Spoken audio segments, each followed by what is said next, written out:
ಎಲ್ಲರಿಗೂ ನನ್ನ ಪ್ರೀತಿಪೂರ್ವಕ ನಮಸ್ಕಾರಗಳು.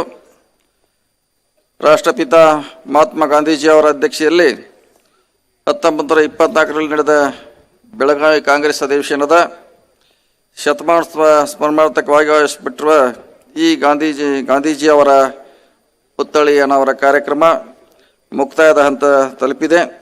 ಈ ಮಹತ್ವಪೂರ್ಣ ಕಾರ್ಯಕ್ರಮವನ್ನು ಯಶಸ್ವಿಯಾಗಿಸಲು ತಮ್ಮ ಬೆಂಬಲ ಪ್ರೋತ್ಸಾಹ ನೀಡಿ ಸಹಕರಿಸಿದ ತಮ್ಮೆಲ್ಲರಿಗೂ ನಾನು ಮನದಾಳ ಕೃತಜ್ಞತೆಗಳನ್ನು ಅರ್ಪಿಸಿದ್ದೇನೆ.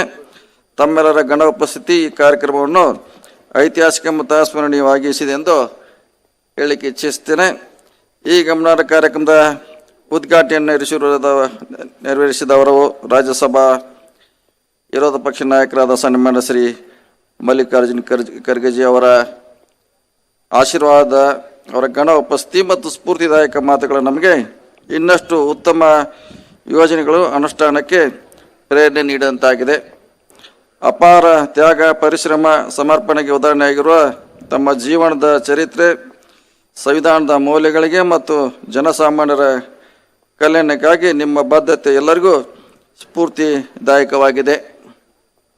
ಅವರಿಗೆ ನಾನು ಅತ್ಯಂತ ಗೌರವಪೂರ್ವಕವಾಗಿ ಕರ್ನಾಟಕ ಜನತೆಯ ಪರವಾಗಿ ಕೃತಜ್ಞತೆಗಳನ್ನು ಅರ್ಪಿಸಿದ್ದೇನೆ. ಧನ್ಯವಾದಗಳು ತಮಗೆ ಸನ್ಮಾನ್ಯ ಖರ್ಗೆಜಿ ಅವರೇ.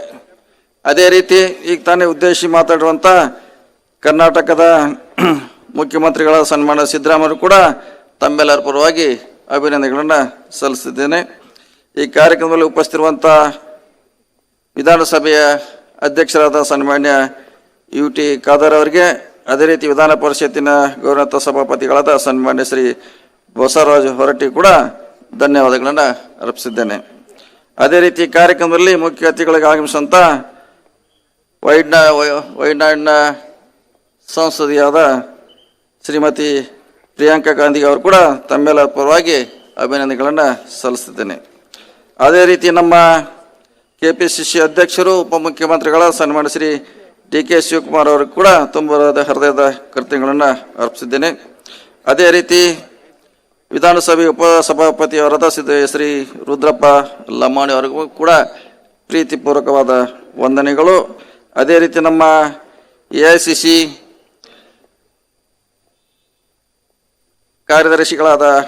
ಪ್ರಧಾನ ಕಾರ್ಯದರ್ಶಿಗಳಾದ ಸನ್ಮಾನ್ಯ ಶ್ರೀ VC ವೇಣುಗೋಪಾಲ್ ಅವರಿಗೆ, ಅದೇ ರೀತಿ ಇನ್ನೂರ ಕಾರ್ಯದರ್ಶಿಗಳಾದ ಜನರಲ್ ಸೆಕ್ರೆಟರಿಗಳಾದ ಸನ್ಮಾನ್ಯ ಶ್ರೀ ಸುರ್ಜೇವಾಲಾ ಅವರಿಗೆ ಅಭಿನಂದನೆಗಳನ್ನು ಧನ್ಯವಾದಗಳನ್ನು ಸಲ್ಲಿಸ್ತಾ, ಅದೇ ರೀತಿ ನಮ್ಮ ಗೃಹ ಮಂತ್ರಿಗಳಾದ ಸನ್ಮಾನ್ಯ ಶ್ರೀ ಪರಮೇಶ್ವರ್ಜಿ ಅವರು ಕೂಡ ಅಭಿನಂದನೆಗಳನ್ನು ಸಲ್ಲಿಸುತ್ತಾ, ವಿಶೇಷವಾಗಿ ಇನ್ನೋರ್ವ ಸಚಿವರು ಹಿರಿಯರಾದ ಸನ್ಮಾನ್ಯ ಶ್ರೀ HK ಪಾಟೀಲ್ ಅವರು ಕೂಡ ತಮ್ಮೆಲ್ಲ ಪರವಾಗಿ ಅಭಿನಂದನೆಗಳನ್ನು ಸಲ್ಲಿಸಿ, ವಿಶೇಷವಾಗಿ ವೇದಿಕೆ ಮುಂಭಾಗದಲ್ಲಿ ಉಪಸ್ಥಿತಿರುವ ವಿವಿಧ ರಾಜ್ಯಗಳ ಮಂತ್ರಿಗಳು, ಗೌರವಾನ್ವಿತ ನಾಯಕರುಗಳಿಗೆ, ಮಾನ್ಯ ಸಂಸದರಿಗೆ, ಕರ್ನಾಟಕ ವಿಧಾನಸಭೆ ಮತ್ತು ವಿಧಾನ ಪರಿಷತ್ ಎಲ್ಲ ಸದಸ್ಯರಿಗೆ ನಾನು ಅನಂತ ಕೃತಜ್ಞತೆಗಳನ್ನು ಅರ್ಪಿಸುತ್ತಾ, ವಿಶೇಷವಾಗಿ ಈ ಕಾರ್ಯಕ್ರಮದಲ್ಲಿ ಭಾಗವಹಿಸಿದ ಎಲ್ಲ ಮಾಧ್ಯಮ ಮಿತ್ರರು ಕೂಡ ಮತ್ತೊಮ್ಮೆ ಅಭಿನಂದನೆ ಸಲ್ಲಿಸಿ, ಈ ಕಾರ್ಯಕ್ರಮಕ್ಕೆ ಅತ್ಯಂತ ಪರೋಕ್ಷವಾಗಿ ಮತ್ತು ಬೇರೆ ರೀತಿಯಿಂದ ಎಲ್ಲ ರೀತಿಯಿಂದ ಸಹಕಾರ ಮಾಡಿದಂಥ ಎಲ್ಲರಿಗೆ ಮತ್ತೊಮ್ಮೆ ಅಭಿನಂದನೆ ಸಲ್ಲಿಸಿ, ಈ ಕಾರ್ಯಕ್ರಮ ಅತ್ಯಂತ ಯಶಸ್ವಿಯಾಗಿ ನಡೆಸಲು ಸಹಕರಿಸಿದ ಎಲ್ಲ ಮಾಣಿಗೆ ನಾನು ಅಭಿನಂದಿಸಿ ನನ್ನ ಮಾತು ಮುಗಿಸಿ ನಮಸ್ಕಾರ ಎಲ್ಲರಿಗೂ.